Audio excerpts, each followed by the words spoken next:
5 ऐसे रूल जो आपको पता होने चाहिए, और ये रूल ऐसे है कि ये हर एक चीज को आपको फॉलो करना ही पड़ेगा, अदरवाइज नीट में फिजिक्स को आप मास्टर नहीं कर सकते। जी हां, फिजिक्स ऐसा सब्जेक्ट है जो डिसाइड कर सकता है कि आप गवर्नमेंट मेडिकल कॉलेज पहुंचोगे कि नहीं पहुंचोगे। आपका बायोलॉजी कितना भी स्ट्रांग हो, आपका केमिस्ट्री कितना भी स्ट्रांग हो, लेकिन फिजिक्स के सपोर्ट के बिना 650 के ऊपर पहुंचना इम्पॉसिबल है बेटा। इसीलिए कुछ ऐसे बेसिक रूल है जो आपको मिनिमम, बेयर मिनिमम इतना करना ही पड़ेगा। मैं तो कहता हूं सिर्फ इतना करोगे ना तो भी आपका काम हो जाएगा। बस जो भी अभी मैं बताऊंगा उसे शिद्दत से करिएगा, पूरे डिजायर से करिएगा। आपको डॉक्टर बनना है ये ध्यान में रख के करिएगा, और डॉक्टर बनने के सामने एक नीट एग्जाम निकालनी है तो नीट के लेवल पे आके हमें इस फिजिक्स को सॉल्व करना पड़ेगा। फिजिक्स की जो भी प्रॉब्लम्स है हमें उसको इस हिसाब से देखना पड़ेगा।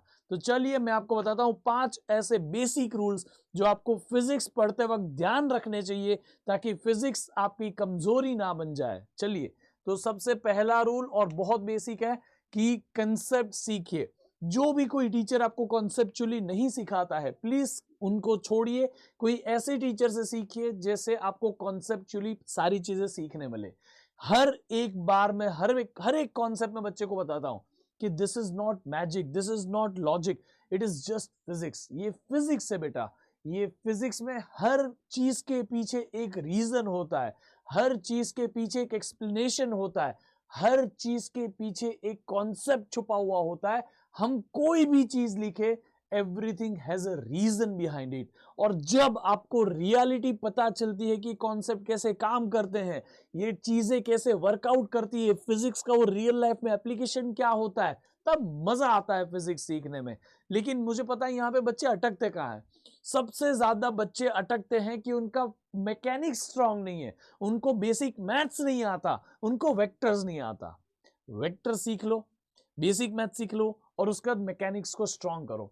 जैसे ही आपका मैकेनिक्स स्ट्रांग हो जाएगा ना, आपको कॉन्फिडेंस सातवें आसमान पे होगा कि अब हमें फिजिक्स आ जाएगा। जिस बच्चे ने मैकेनिक्स क्रैक कर लिया है उस बच्चे से पूरा फिजिक्स हो सकता है। लेकिन मैकेनिक्स ऐसा है जो आपका कॉन्फिडेंस ब्रेक कर सकता है। इट इज ब्रेकर और मेकर जैसा सिचुएशन है। वो आपको किंग बना सकता है पूरे फिजिक्स का, और वही आपको फिजिक्स में आपको गरीब भी बना सकता है। तो आप प्लीज ध्यान में रखिएगा कि बेसिक मैथ स्ट्रांग करिए, वेक्टर स्ट्रांग करिए। मेरे सेशंस यूट्यूब पे अभी भी अवेलेबल है, जज्बा बैच में भी अवेलेबल है, योद्धा फास्ट ट्रैक में भी अवेलेबल है। प्लीज उसे सीखिए, बेसिक मैथ कंप्लीट करिए, get it sorted for once and all. सारे फॉर्मूले याद कर लीजिए, 4 दिन बैठिए, रोज लिखिए, याद कर लिए, खत्म बात। उसके बाद वो फॉर्मूले तुम्हें बॉदर नहीं करने चाहिए। Vectors learn it in very much detail, आपको बहुत काम आएगा। ठीक है, इसके साथ में मैकेनिक्स के जो चीजें हैं वो समझना शुरू करिए। आपको मैकेनिक्स नहीं समझता, लर्न इट फ्रॉम मी बेटा, अंडरस्टैंड इट फ्रॉम मी, आपको प्यार हो जाएगा। जितना मैं आपका मैकेनिक्स स्ट्रांग करने में एफर्ट्स लगाता ना, उतना ही मेरा एफर्ट्स बाकी सारी चीजें पढ़ाने में कम हो जाता है। क्योंकि आपको फिजिक्स पढ़ने का तरीका, मेरे चीजों का लॉजिक एक्सप्लेनेशन का तरीका, आपको फिजिक्स कैसे काम करता है उसका तरीका मैकेनिक्स में ही समझ आ जाएगा। समझ में आया? मैकेनिक्स आपको डिफाइन कर देगा कि फिजिक्स ऐसे काम करता है, और आप हर बार वैसे ही थॉट प्रोसेस से चलोगे तो आपको फिजिक्स आसान लगेगा। ठीक है, तो कंसेप्ट्स पे फोकस करिए, ना टॉपिक्स पे, ना चैप्टर्स पे। आपको कोई फॉर्मूला याद करने पे नहीं, कुछ चीज रट्टा नहीं मारने की है। ठीक है, अगर आपको कोई चीज बोली जाती है कि इसको रट्टा मारना है, तो उसके पीछे एक ऑब्वियसली रीजन होना चाहिए कि we are not doing its derivation. But वो चीज आई कैसे, वो आपको थोड़ा बहुत आइडिया होना चाहिए।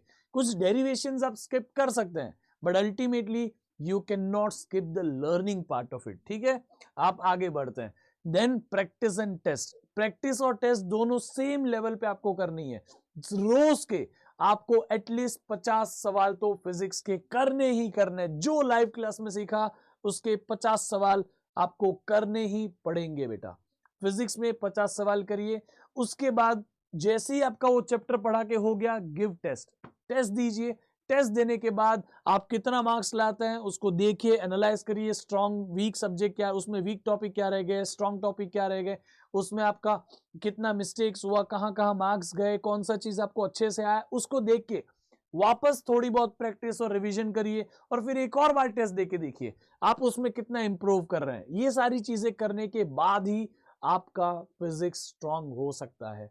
अगर आपको फिजिक्स कॉन्सेप्चुअली सीख लिया लेकिन प्रैक्टिस नहीं की तो फिजिक्स याद नहीं रहता। फिजिक्स में ऐसा है कि हर न्यूमेरिकल में आपको एक एप्लीकेशन होता है कि इसको ऐसे किया जाता है। मोमेंट ऑफ इनर्शिया के क्वेश्चन ऐसे होते हैं, रोलिंग मोशन के क्वेश्चन ऐसे होते हैं, रिलेटिव मोशन के क्वेश्चन ऐसे होते हैं। तो आपको हर चीज के पीछे एक लॉजिक होता है, वो लॉजिक याद नहीं रहेगा if you do not practice sufficient number of question.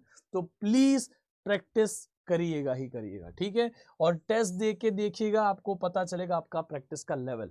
उसके अलावा if you are just learning physics, if you are just solving physics, but आप उसकी एक नोट्स नहीं बना रहे हो, आपने खुद की क्लास की नोट्स नहीं बनाई है तो, और उसकी शॉर्ट नोट्स नहीं बनाई है, तो आपके लिए फिजिक्स एक बहुत डिफिकल्ट जर्नी रह जाएगी बेटा। मैं आपको बता रहा हूं क्यों। आपने कंसेप्ट अच्छे से सीख लिया, आज 50 सवाल कर भी लिए, लेकिन एग्जाम के टाइम आपको कुछ याद नहीं आएगा। क्यों? क्योंकि आप एग्जाम के टाइम फिर आपको कोई बुक उठा के पढ़नी पड़ेगी, उस बुक में मैंने जो लॉजिक सिखाया वो नहीं होगा, उस बुक में मैंने जो तरीका सिखाया वो नहीं होगा, तो आपको वापस सीखना पड़ेगा सब कुछ। दैट्स द रीजन कि आप एक नोट्स बनाए। नोट्स में आपने किस तरीके से, क्या स्टेप से, क्या लॉजिक से, क्या अप्रोच से वो चीज सीखी है, वो आपके नोट्स में होगी, और एग्जाम में आप वही अप्रोच अपनाएंगे तो आपको क्या होगा, नया नया सीखने का टाइम वेस्ट नहीं करना पड़ा। दूसरा, एग्जाम के पहले रिवीजन ना पूरा पूरा शॉर्ट नोट से होता है। आपकी शॉर्ट नोट्स आपको हेल्प करेगी हर बार बेटा। आप लिटरली इन शॉर्ट नोट्स के दम पे 5-6 घंटे के अंदर सारे सब्जेक्ट का हर चैप्टर का रिवीजन कर पाएंगे। That is the power of short notes बेटा। शॉर्ट नोट्स आपके पास नहीं होगी, आपको रिवाइज करने के लिए दिनों के दिन लग जाएंगे, शायद महीने लग जाए, और फिर भी आपका पूरा रिवीजन ना हो। इसीलिए जब आप नोट्स बनाते हैं, नोट्स में से इंपॉर्टेंट पॉइंट्स, फॉर्मूलाज, कोई यूनिट्स, डायमेंशन, कोई ट्रिक्स, कोई एक्सेप्शन, ये सारी चीजें यहां नोट कर लीजिए, ताकि शॉर्ट नोट्स एक ऐसी जगह बन जाए कि मेरे को टेस्ट देनी है कल, पढ़ना नहीं पड़ेगा, सिर्फ शॉर्ट नोट्स रिकैप की बात हो गया। ये बोर्ड्स की एग्जाम नहीं है कि आपको डेफिनेशन लिखनी है, आपको कुछ थियोरी लिखना है, डेरिवेशन करना है, ये नहीं है ऐसा। This is the NEET exam. इस नीट की एग्जाम में आपको कोई डेरिवेशन, डेफिनेशन या कोई एक्सप्लेनेशन नहीं पूछेगा, इसीलिए शॉर्ट नोट्स बनाई जा सकती है, वो हमारे पावर में आ जाएगा अगर हम उसकी शॉर्ट नोट्स बना लेते हैं। तो please make short notes, this is definitely going to help you a lot during this thing. आपको रिवीजन के लिए हेल्प करेगा। रिवीजन बहुत जरूरी होता है। मेरा हमेशा आपको कहना होगा कि keep a day for revision, fix दिन रखिए रिवीजन का। हम क्या करते हैं पता है, हम पूरा वीक सीखते हैं, उसकी प्रैक्टिस भी कर लेते हैं, उसकी नोट्स भी बना ली, लेकिन रिवाइज नहीं करते। रिवाइज हम कब करते? जब सिलेबस हो जाए, तब तक में बहुत जो पहले हुआ था वो भूल जाते हैं, मैकेनिक्स भूल जाते हैं, और फिर मैकेनिक्स का डर आपको पूरे फिजिक्स का डर बना देता है। इसीलिए बेटा आपने फर्स्ट वीक में पहले 7 दिन हुआ, लास्ट डे पे रिवाइज करिए। उसके बाद जो 2 वीक हो गए, वापस दूसरे वीक के एंड पे रिवाइज करिए, तब पहले से वापस रिवाइज करिए, तीसरे वीक पे वापस पहले से पूरा रिवाइज करिए। Every time you start revising, day 1 से रिवीजन करिए, पूरी नोट्स का रिवीजन करिए। समझ में आ गया? पहले वीक का संडे, ये वीक में क्या हुआ, रिवाइज कर लिया। अगले वीक का संडे, डे 0 से अभी तक में क्या हुआ, पूरा रिवाइज किया। ऐसे आप वीक 3 में आओगे, वीक 3 का संडे, डे 0 से वीक 3 तक क्या हुआ, पूरा रिवाइज किया। इससे क्या होगा, जो आपके पहले की चीजें पढ़ाई गई है वो आपको जल्दी से रिकलेक्ट हो जाएगी। दूसरा, आप आज उसको रिवाइज करोगे, ज्यादा टाइम लगेगा, नेक्स्ट टाइम वापस उसको रिवाइज करोगे और कम टाइम में रिवाइज हो जाएगा, उसके नेक्स्ट टाइम आप वापस उसको रिवाइज करोगे और कम टाइम में हो जाएगा, लेकिन वो आपकी लॉन्ग टर्म मेमोरी में चला जाएगा। लॉन्ग टर्म मेमोरी में रखना ये बहुत स्मार्ट मूव होता है बेटा। बिना उसके ऊपर बहुत मेहनत करे आप उसे लॉन्ग टर्म मेमोरी में अगर कोई चीज डाल सकते हैं, तो ये आप सभी के लिए बहुत एडवांटेजेस होगा, ताकि उतना आपको नीट की एग्जाम के पहले बर्डन है, क्योंकि वो आपके दिमाग में रटा हुआ होगा। समझ में आ गया? आपको सीखना है, उसको बार बार रिवाइज करना है, इतनी बार उसको पन्ने पलट के देखना है, एक एक बार रीड कर लेना है कि वो आपके मुंह पे हो जाए, ताकि आपको कोई याद रखने की जरूरत ही ना पड़े। आपके दिमाग के स्मार्ट चीजों को यूज करिए, ये है तरीका आपको रिवाइज करने का। समझ में आ गया? एवरी वीकेंड रिवाइज करिए ताकि हर वीकेंड पे आपको पूरा फिजिक्स नजरों के सामने से जाए, कोई टॉपिक आपके दिमाग से स्किप ना हो जाए।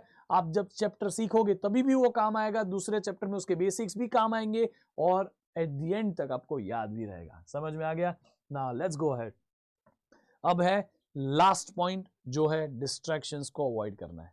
फिजिक्स जैसे सब्जेक्ट को मास्टर करना है ना, तो डिस्ट्रैक्शंस अवॉइड करने पड़ेंगे बेटा। क्या इंस्टाग्राम, क्या फेसबुक, ये सब हटाना पड़ेगा यार। We can not afford to give our time to Instagram. बेटा एक चीज याद रखिएगा, हैव पर्पस इन लाइफ। इसको देखिए, इसको देखिए, इसमें और आप में क्या फर्क होगा अगर आपकी लाइफ, अरे भाई घूम जाना, सीधा देखो मायूस है बेचारा। इसकी लाइफ और आपकी लाइफ में क्या फर्क होगा अगर आपकी लाइफ में पर्पस नहीं है? हा? बिना पर्पस के लाइफ कुछ ऐसी होती है।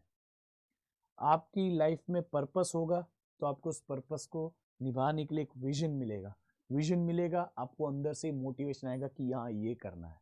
वरना तो जिंदगी तो हर कोई जीता है ना? तो बेटा ध्यान रखिएगा, हमें ऐसा नहीं बनना है।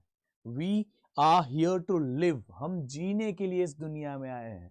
हम यहाँ पे दिन काटने नहीं आए। दिन तो हर कोई काटता है बेटा, आपको जीना है। और जीना है तो एक चीज याद रखिएगा, ये बेसिक जो ऐसे डिस्ट्रैक्शंस होते हैं ना, उससे बाहर निकलिए। ये सारे ट्रैप है। ये सारी चीजों से दुनिया पैसे कमा रही है लेकिन आपका नुकसान हो रहा है। आपके लिए सबसे ज्यादा जरूरी क्या है? डॉक्टर बनना। और मैं तो ये कहता हूं आप अपना पर्पस ऑफ लाइफ बना दीजिए कि मैं इस दुनिया का सर्वश्रेष्ठ डॉक्टर बन के दिखाऊंगा। मैं इस दुनिया का द बेस्ट डॉक्टर बन के दिखाऊंगा। I am going to be the best doctor in the world. ये आपको रोज अपने आप को रिमाइंड कराना है जब तक आप बन नहीं जाते। आपको रोज अपने आप को ये कहना पड़ेगा बेटा, ताकि कोई दूसरा आके आपको ना कहे कि तुझे ये बनना है। तुम खुद को रोज रिमाइंड कराओ कि तुम्हें क्या बनना है। जब आपने अपनी लाइफ डिजाइन की होगी ना, तो आपको प्राउड होगा उस फैक्ट पे कि जब आप अचीव करोगे। समझ में आया? और मैं आपको कह रहा हूं, ये चीजें जो है ना, वो आपका सपना खा जाती है। ये आपके सपने को मार डालती है। आपको एक ऐसा जिंदा लाश बना देती है, एक मीडियोकर बना देती है। इसीलिए हमेशा याद रखिएगा कि ये आलतू फालतू इंस्टाग्राम, फेसबुक, स्नैपचैट, इन सब में मत फंसिएगा बेटा। ये चीजें आपका समय कब खा जाएगी आपको पता भी नहीं चलेगा। और हमारे पास अभी गंवाने के लिए सिर्फ समय ही ऐसी चीज है जो नहीं देनी है किसी को। समझ में आ गया? कोई नुकसान हो जाए कोई बात नहीं, समय नहीं जाना चाहिए हमारा। टाइम इज वेरी प्रेशियस बेटा। आपकी एज जो है ना, ये एज कभी वापस नहीं आएगी। और अगर आप इसी एज को 4-5 साल लगा दोगे नीट की एग्जाम क्रैक करने पे ना, तो मैं नहीं मानता उसको success. I don't believe it. I strictly से टू माई स्टूडेंट्स, 2 अटेम्प्ट में कैसे भी करके निकाल दीजिए। 2 अटेम्प्ट, वो 2 अटेम्प्ट में कैसे भी करके निकालना है। एक देना चाहिए 12th के साथ, एक देना चाहिए 12th के बाद, बात खत्म। नो मोर अटेम्प्ट्स। आपकी लाइफ है, दूसरी भी चीजें इंपॉर्टेंट है, मूव ऑन करिए, अचीव समथिंग एल्स। समझ में आ गया? 2 अटेम्प्ट में आपको कैसे भी आपका माइंडसेट बना लेना है यार, 2 अटेम्प्ट में मुझे क्रैक करना ही है। फिर वो 2 अटेम्प्ट देते वक्त में ये सब बंद कर दीजिए। No Facebook, no Instagram, no shorts, nothing, no distractions. समझ में आया? आजकल आपने देखा होगा एक जेई मेन के टॉपर की बात चल रही है। जेई मेन एक लड़का है जिसने जेई मेन क्रैक किया था। उसको बीटेक की कॉलेज मिली अच्छी सी। उसने घर वालों से पैसे वैसे लिए और वो सारे गैम्बलिंग में हार गया। ये सारे होते ना फैंटेसी ऐप, ये अब मैं क्या नाम बोलूं यहाँ पे, ड्रीम 11, ये वो इसमें दिखाया जाता है कि आप पैसे कमाओगे, इसमें पैसे लगाओगे तो, बट इट्स एन एडिक्शन। ये गलत चीज है, ये सट्टा है, ये क्या बोलते हैं, जुगार है। प्लीज इन सब में मत फंसिएगा। बी ए सेंसिबल पर्सन बेटा। आपको अपने खुद के दिमाग से सोचना है, क्या ऐसी कोई भी चीज जो आपने मेहनत से नहीं अचीव की आपको खुश रख पाएगी जिंदगी में, आपको फुलफिल्ड रख पाएगी? आप अंदर से ही खोखले रहोगे अगर आप बिना मेहनत के कुछ अचीव करने का सोचोगे। तो आप उस चीज को पा भी लोगे लेकिन फिर भी आपको खुशी नहीं होगी कभी। और आप जब मेहनत से कुछ बनोगे ना, तब आपको अंदर से प्राउड होगा। आपके पेरेंट्स को आपको देख के प्राउड होगा बेटा। And that's what your aim should be. मेरे को चाहिए कि आप डॉक्टर इसलिए बने कि आपके पेरेंट्स गर्व से कह पाए मेरा बेटा डॉक्टर है। समझ में आया? मुन्ना भाई में देखा है ना, मैं आज पूरी दुनिया को गर्व से कहता हूं कि मेरा पुत्र डॉक्टर है। ऐसा आपके पेरेंट्स को एक दिन बोलना पड़े, इसीलिए आप डॉक्टर बनने का ख्वाब देखिए बेटा। समझ में आया? उन्होंने आपके लिए बहुत कुछ किया है। जब वो आपके पेरेंट्स बन गए, उन्होंने अपनी नॉर्मल लाइफ अपने जितना जीना होता है उससे कम कर दी, ताकि आप जिंदगी में कुछ बन पाए, आपको पढ़ा पाए। आपको अभी तक शायद पता नहीं होगा कि एक बच्चे को बड़ा करने में कम से कम 2 से 2.5 करोड़ का खर्चा चला जाता है। आप सोचिए, बचपन से आज तक आपके पेरेंट्स ने आपकी स्कूल के खर्चे किए होंगे, आपको कपड़े खरीद के देने के लिए खर्चे किए होंगे, आपको कुछ दिलाने के लिए खर्चे किए होंगे, आपको कुछ खरीद के देने के लिए खर्चे किए होंगे, आपकी बर्थडे पे आपको घुमाने के लिए कहीं पे भी कितने खर्चे आपके पेरेंट्स ने आपके लिए किए होंगे। और वो सारा टाइम जितना खर्चा हुआ है, वो सारा खर्चा कमाने के लिए आपके पेरेंट्स दिन भर मेहनत करते हैं। तो आपकी अभी जिम्मेदारी बनती है कि जब उनका समय आया है, ठीक है, उनका समय आया तो आप उनको कुछ बन के दें। समझ में आया? वो बेसिक है, बेयर मिनिमम है, इतना तो आपको करना ही पड़ेगा। इसीलिए मैं कहता हूं अवॉइड डिस्ट्रैक्शंस। जो आपको चाहिए ना, ये सारी चीजें जो आपको फैसिनेट करती है, यार रील्स देखता हूं, फॉरेन की रील्स है, घूमूंगा कब फॉरेन में, लड़की कब घुमाऊंगा, अरे यार ये सब हो जाएगा।